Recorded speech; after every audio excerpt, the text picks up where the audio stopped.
Today we will discuss some lab report of a patient of mine. And maybe I'll give a little bit of background. And we have a number of practitioners joining the session. This is Tommy, who is coordinating. He's working closely with me and a few of my students. City is there, I see. All right. So it's all good. Yeah, they have some background, about nutritional medicine and thing, and some of the tests. So we'll dive deeper. All right. So this patient is in her 30s, isn't it, Tommy? In her 30s, and so as you said, this patient is. Yeah, in her 30s, Chinese, right? I'm not sure whether that makes a difference, but. Yeah, she's been having chronic insomnia, right? Okay. And so is that sleep onset or sleep latency? Onset, mainly. Okay. And also some anxiety that is linked to that, particularly with the COVID, that came up.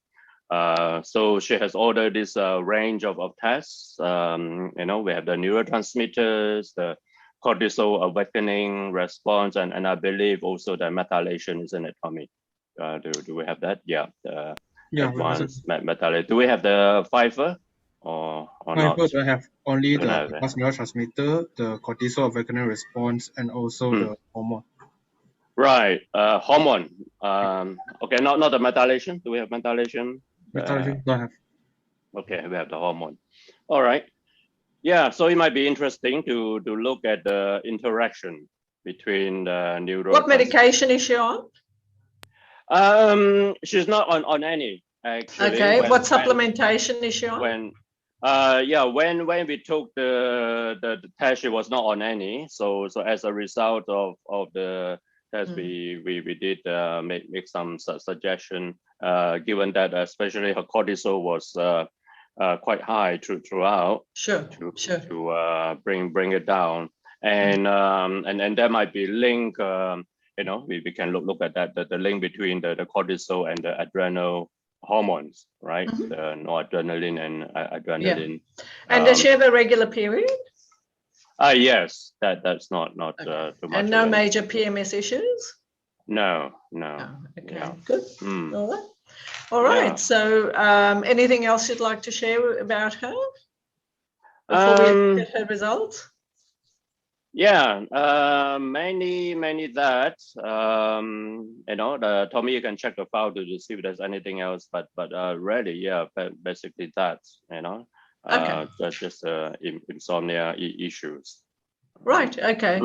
So what we'll do is we'll just share screen and let's just see where her results are. Let's just have a quick look. Right. So we have her cortisol awakening response. Now, can you see my screen? Not yet. So it might take a. Okay, let's do that. Oh, what's happened? Are we still on? I can't seem to see where. Your picture has frozen a bit, although we can hear you. You can hear me. Yeah, but your video has frozen. Right, I can't seem to see myself or see my screen. Let me just open it again and see. Yeah, I can try it. Otherwise, we do have the report as well that we can. That's fine. I'll just try. It might take me out of this meeting, but we'll try it again. Right. Yeah, you're out of the meeting. I mean, you're still there, but we don't see the video. I'm still here. Yeah, you're still here, but very strange. We don't see your video anymore. Yeah, but we can share the reports if you want.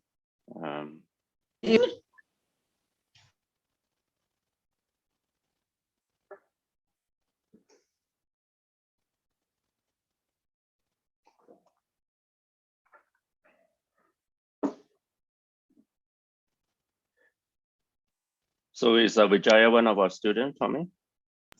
Yeah, one of our circle students. Which course is she doing? Which course? Which course are you doing, Vijaya? And Siti, what course are you doing? Child psychological assessment and expressive therapy. Fantastic, Both. fantastic. Yes. Right. Hi, sir. I'm doing a child special need assessment. Fantastic. All right, welcome back. Okay, we're back on track. Sorry about that. I have no idea what happened there. No worry. Yeah, technology, isn't it? All right.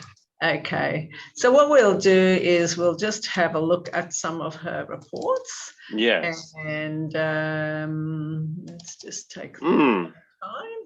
Yeah. So all these tests can be done for children as well, since some of Yeah, they can be. Yeah, they definitely can be. Okay, so let me just share my screen. So, although the reference range for under 11 we don't have, right? I mean the optimum range.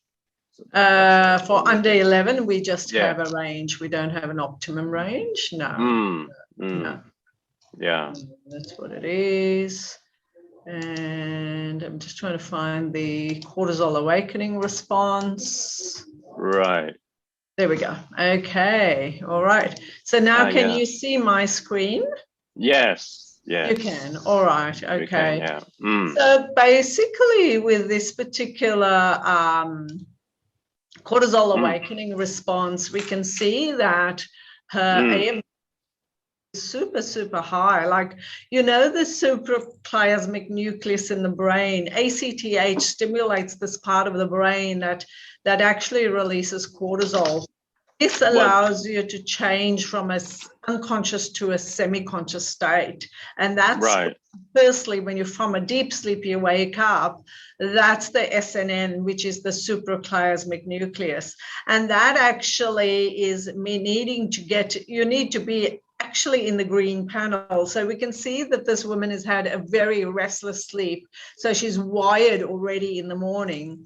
And then supposed to see this increase, this rise of 50% up in the from 0 to 30 minutes. And this is when you're actually seeing now cortisol is awakening, cortisol is switched on, and now you're waking up, and then the body starts to go downhill all the way through. And that's how cortisol diurnal pattern works. And in this case, we can see her AM cortisol is super high. It's not only 2 or close to 3 times as high, the upper limit. And this is telling me that she's having a problem, not only getting off to sleep, but also maintaining sleep because she's wired in the morning. So, and then so the question is what could have caused that, right? Because she's not taking any. So we'll go to the neurotransmitters and we'll work that out as to what causes that.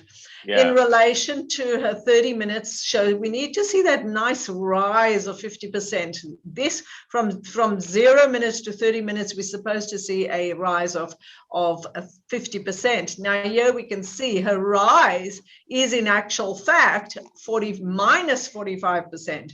So in other words, she's going down rather than up. And the reason is obviously because her cortisol is super high. And then later on in the afternoon, it goes, it's still very high. Even at 12, at midday, it's very high. And then she slumps right down. That's when you suspect reactive hypoglycemia. So in total cortisol, therefore, is extremely high. Okay, and in addition to that, her DHEA is fine, but her cortisol is super high. So the corrective measures here are very simply to drive down that excess cortisol, and you drive that down with using strategies such as obviously your adaptogenic herbs that are nervines like ashwagandha, rhodiola, and nervines like lemon balm and so forth, but also drive down that excess cortisol using your choline derivatives. So here we're looking at your phosserine, phoscholine, and inositol, those sorts of agents, all right? Right. So the next lab we look at is her hormone levels. And we can see her DHEA was fine. That's within normal range, right? But when we look at the rest of her hormone levels, we can actually see that her melatonin is in the morning is high. So she actually wants to almost fall asleep in the morning, really. But her melatonin at night is super low. That means that she's not able to fall asleep properly because her melatonin is not high enough. It should ideally be between about 8 or 9 or above to get her off to sleep. So she's obviously not, her sleep hygiene needs to be rectified. You might need to give her some, obviously she needs some melatonin as well. Right. And she might need some of those nervine herbs to actually help her sleep during the night. Now her progesterone is exceptionally low. For somebody who is in their 30s, she's, I don't know if she wants to fall pregnant, but that's exceptionally low. So, you know, the other thing, I'm gonna just see if I can find. Wow. But very high testosterone, yeah. Absolutely. We're going to look at that in a minute. But the progesterone will help sleep, isn't it? So that's correct. That's correct. Can you see the PowerPoint presentation here? Not just the images on my screen? Yeah, the shrunk one. Yeah. The car. Okay, right. Okay. No, we didn't see any switch. I mean, yeah, the bottom. Can you see the steroid pathway? No. I think you need to stop sharing and then reshare. That's reshare. Okay, we stop share and then we reshare. Okay, we'll reshare. Yep. Nervine herbs are what type of herbs? Yeah. All your lavender, lemon balm, your rhodiola, and so forth. Okay. So in relation to her cortisol awakening response, remember we said to you that her cortisol at 0 minutes, this is when the brain switches on, right? So ACTH is released, and it's a release from the supraplasmic nucleus to actually release cortisol. So from 0 minutes, it's supposed to be from this unconscious state to a semi-conscious state. And then from this state to a wakeful state, that's when cortisol is at its highest. You're supposed to see a 50% increase there. Okay, so that actually activates the hypothalamic pituitary adrenal axis. Now, here in terms of our hormones, we saw that a progesterone was exceptionally low. So now cholesterol is the primary hormone, and that actually makes progesterone, and progesterone makes your cortisol. Now, we saw that a cortisol was exceptionally high. Because cortisol is so high, it'll drive down that progesterone. So you cannot support progesterone without driving down that cortisol. So her progesterone is exceptionally low. So therefore you need to give her some bioidentical progesterone, particularly if she asks her if she wants to fall pregnant, in which case you might need to give a bioidentical. Otherwise you might want to give her some of the herbal interventions that might work here. Her DHEA was well within normal range. What was her testosterone? Very high. What was very high. the level, Tommy? Did you have the level? So let's have a look at that again. Hold on just 1 second. I'll just quickly escape that, and we'll have a look at her testosterone. Her testosterone levels were super high. They were actually. We can't see it. You need to stop. It's all right. It's all right. Testosterone was very, very high. Yeah. And her.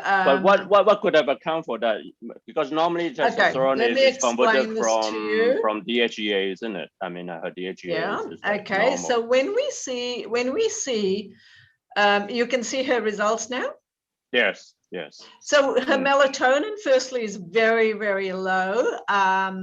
Sorry, in the morning is high, and at night it's low. So we got to deal with this, okay? We know we've got to deal with that. The second thing is progesterone is very low. Why? Because cortisol is too high and it is stealing from progesterone. That's part of the pregnenolone steal pathway. So you therefore need to give a progesterone. Now her DHEA was 13, which was normal, but her testosterone is super high. Now there's three things that can happen when testosterone is high in light of a normal DHEA, right? One is estrogen dominance. Can we see that? We can actually see that her estrogens are so dominant, right? She's got E1 that is high, E3 that is high, and E2 that is high normal. So we definitely need, this is a very, very proliferative estrogen. That is the one that causes a lot of problems. It causes fibroids, endometriosis, polycystic ovaries, breast cancer, uterine cancer. That's estrone, right? Estradiol is high normal, and estriol is also high. All three estrogens are super high, and that's why testosterone is high. Why? Because testosterone makes the estrogens. Now, number one is testosterone can be high because of high estrogens. That we know already, it's happened. Tick. The second reason why testosterone may be high might be associated with insulin resistance. So we don't know. We haven't measured fasting glucose, fasting insulin, so you've got to check that. And the third reason why testosterone might be high would be PCOS, polycystic ovarian syndrome. So I don't know anything about your patient, but that's something that you might need to investigate and fix. And how do you check for PCOS? Any form of scanning will be able to check for PCOS. Yeah. Right. Okay. Yeah. Okay. CT or laparoscopy. Vaginal scans, etc. Okay, so one thing we need to do is what we have here, the evidence clearly shows that we have to push that progesterone level up. You can do that using bioidentical progesterone, or you can do that using herbs that are progesterogenic, like chaste tree, for example. The testosterone is super high, so we do need to investigate the underlying causes, which is estrogen dominance. So and then we can clear that excess testosterone by using herbs such as your peony and licorice and those sorts of herbs. The other thing too is that the estrogens are super high. So because the estrogens are super high, we are going to have to clear them, and we clear them through a number of channels. One is you can use an estrogen, something to stimulate estrogen metabolism, and that's your diindol methane, indole 3-carbinol, your cruciferous vegetables, and so forth. Another is clearing the liver through glucuronidation. So calcium D-glucarate together with your liver herbs will stimulate estrogen clearance. So that's what you've got to do for this patient. Summary: give her melatonin, give her some progesterone, use the licorice peony, and use the DIM and I3C as well as calcium D-glucarate. Now let's go to her neurotransmitters. Now, amongst the neurotransmitters, we can actually see that her neurotransmitters are, in actual fact, you never read it in accordance with a normal reference range. You read it in accordance with the optimal reference range, okay? Yes. So now let's have a look at her levels. So serotonin is 80, and it should be between 100 and 215. So she's got a low serotonin. What does that mean? She will be sad. She will have reactive hypoglycemia. She will crave for carbohydrates. She will she'll have a high pain sensitivity. She'll have depression, etc. Right? But what is more of an issue is the GABA. The GABA is 198, and it should be between 400 and 600. That is, serotonin was low, but GABA is super low, right? What does that mean? So a very low GABA means that she is anxious. Now, remember we said to you that her progesterone was low? Yes. And progesterone, allopregnenolone, is a GABA stimulator. So the moment you have a low progesterone, you will have a low GABA. What does that mean? That means that she has anxiety. Okay? she'll have panic attacks. She would be worried. She would ruminate, etc. So definitely you've got to deal with the GABA. The glutamate is 2500, should be between 25 and 3700. So that is on the low side. With low glutamate, remember glutamine is the precursor to glutamate and GABA. And so we can see that a glutamate is low. So we got to give her glutamine. Now, if you know that glutamate and GABA are low, that means glutamine is low. Therefore, the glutamine is the most dominant amino acid in your protein sources, but it is also necessary for gastrointestinal immune integrity. So that means that we know that she would have a problem with immune function in the gut. See how maybe a leaky gut, yeah. We don't know that. No, we don't know that. But we know that her immune integrity is impaired. Okay. Right. The histamine is 34 and should be between 5 and 15. Now that histamine is super high. If histamine is very high, that means that she has a tendency towards allergic responses and allergies. And it also means that we need to implement a low histamine diet or low amine diet. And we've got the histamine has to be methylated. So we have to use methylating cofactors. Okay. So the other thing is phenylethylamine is 17 and it should be between 5 and 16. So when we see phenylethylamine very high, we would expect very, very high levels of phenylethylamine associated with ADD, ADHD, but hers is just marginally high. So we expect agitation, aggression, aggravation, that sort of thing.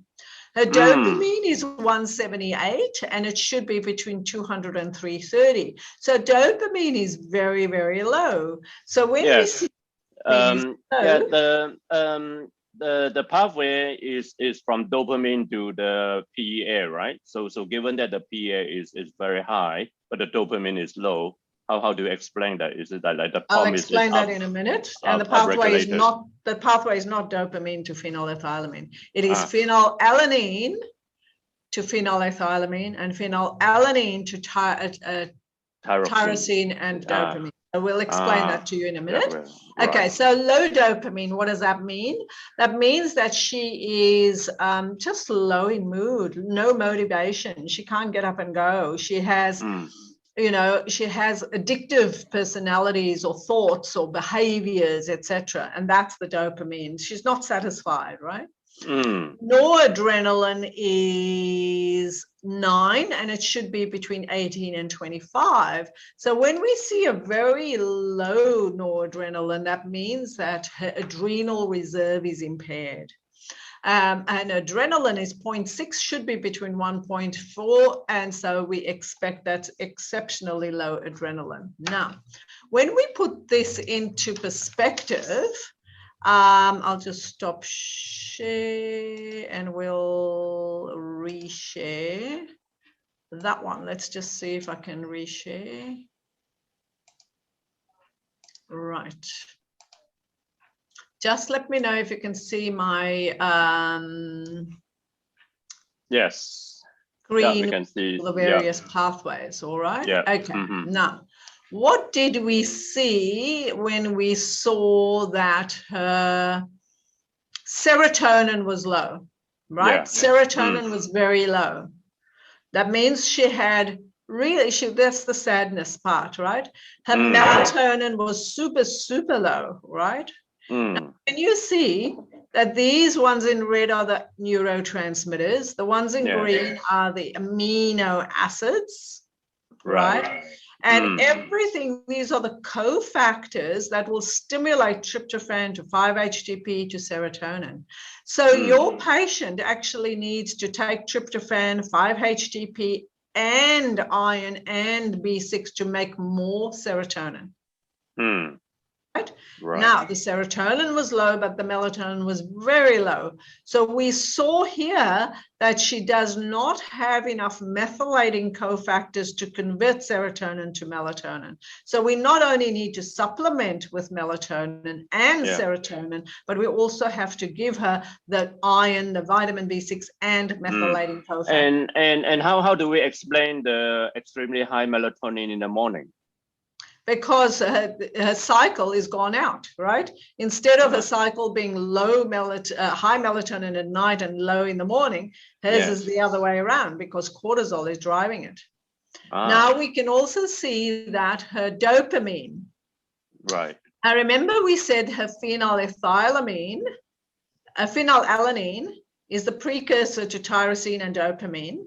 Her dopamine was low, her noradrenaline was super low, and adrenaline was very, very low. Can you see we need methylating cofactors once again?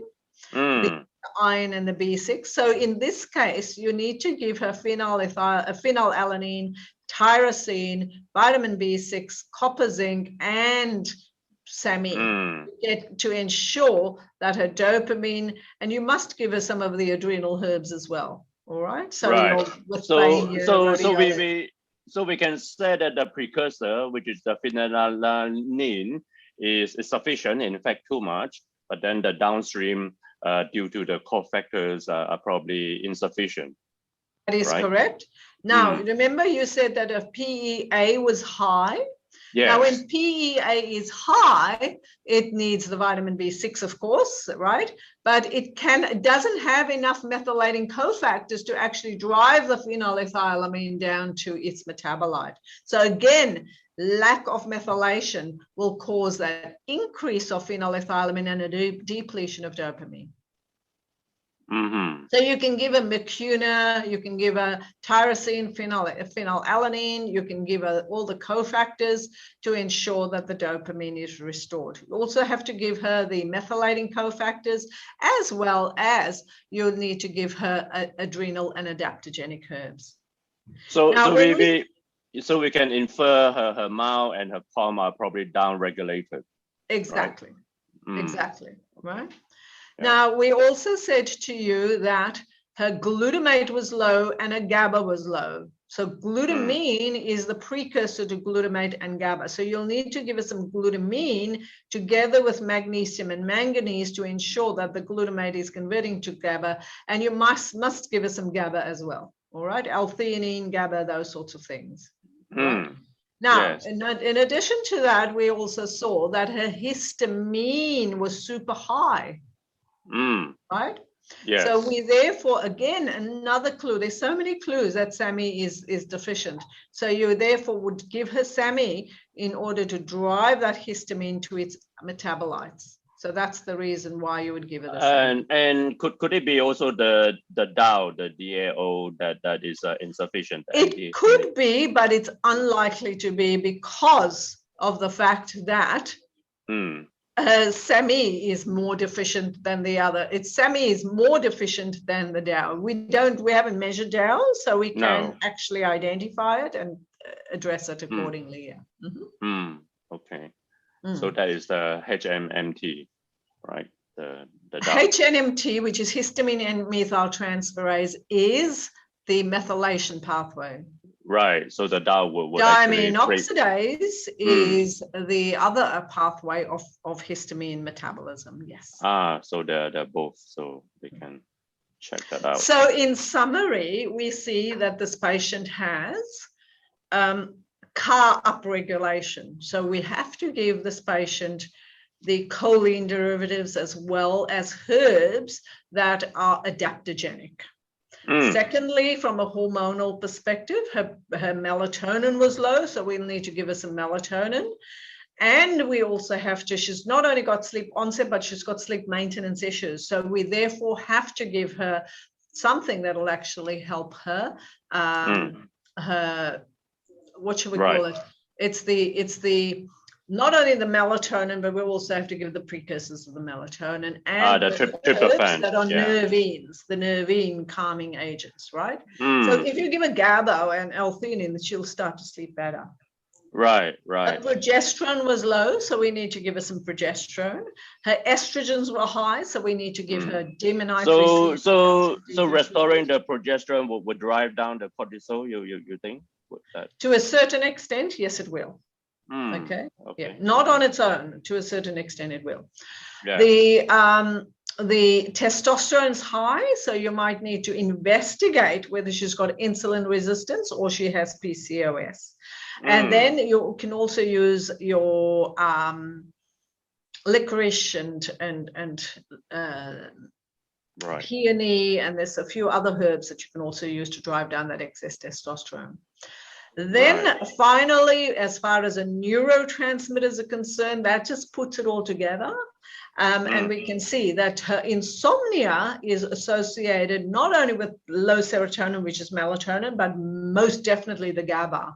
And that is confirmed with low progesterone as well. So she's got super low GABA, so you need to give her her SAMI, tryptophan, 5-HTP. As far as GABA is concerned, you'll need to give a GABA, theanine, and some of your herbs that are GABAergic, such as valerian. The next thing we need to do is we need to raise the dopamine pathways. So you give a tyrosine, mucuna, phenylalanine, and some of the cofactors. You also need to drive down that adrenaline and noradrenaline, and you do that through adrenal and adaptogenic herbs. And finally, you've got to clear that excess histamine. So you do that through methylation. You can do that also through herbs such as nigella. And there's various formulations like Histes and Histclear, and these are various really powerful formulations that clear away that excess histamine. Any questions? And also the high PEA, right? The moment you raise your dopamine, your PEA will restore itself, but you have to give her the methylation cofactor. The SAMI is very important. You could give a combination of methyl factors, and that will actually drive down PEA and upregulate dopamine. Right. Would the high PEA cause the insomnia as well? Contribute towards not significantly enough. Hers, if hers was like 3 or 4 times the upper limit, yes, it will. But hers is not significantly elevated. Right. Okay. So because we are measuring PEA, but not the L-phenylalanine itself, right? In the report just now. Phenylalanine you can measure through an amino acid analysis. Yes. Right. And that might then give us the information whether it's the cofactor that is the issue or not. Yep. The more precursors you have, the better it is. It gives you a complete picture. Yes. Right.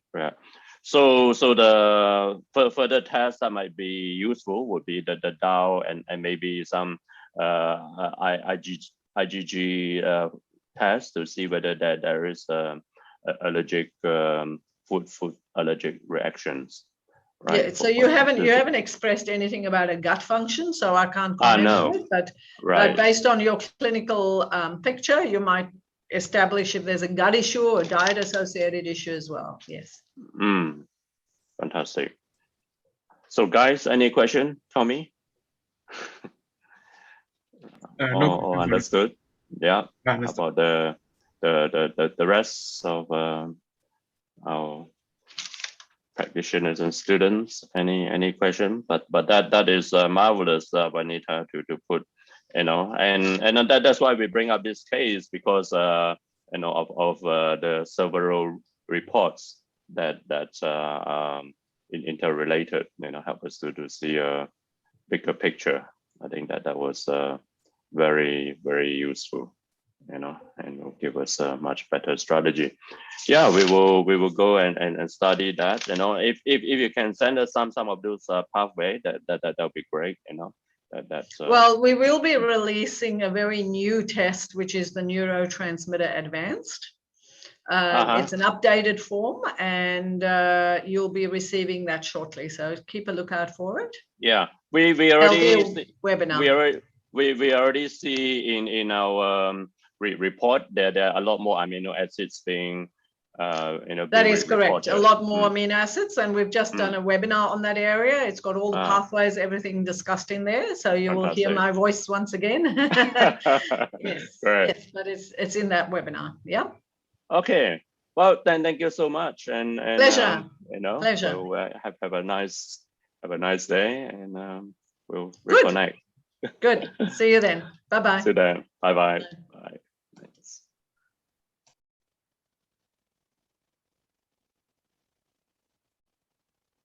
Bye, everyone. Have a nice one. See you later. And if they have any question, let us know. Right? It's maybe beyond, get quite technical. a lot of this, but no issue. It helps us to understand more about our patients' needs, right? So we'll reconnect again. Thanks for attending.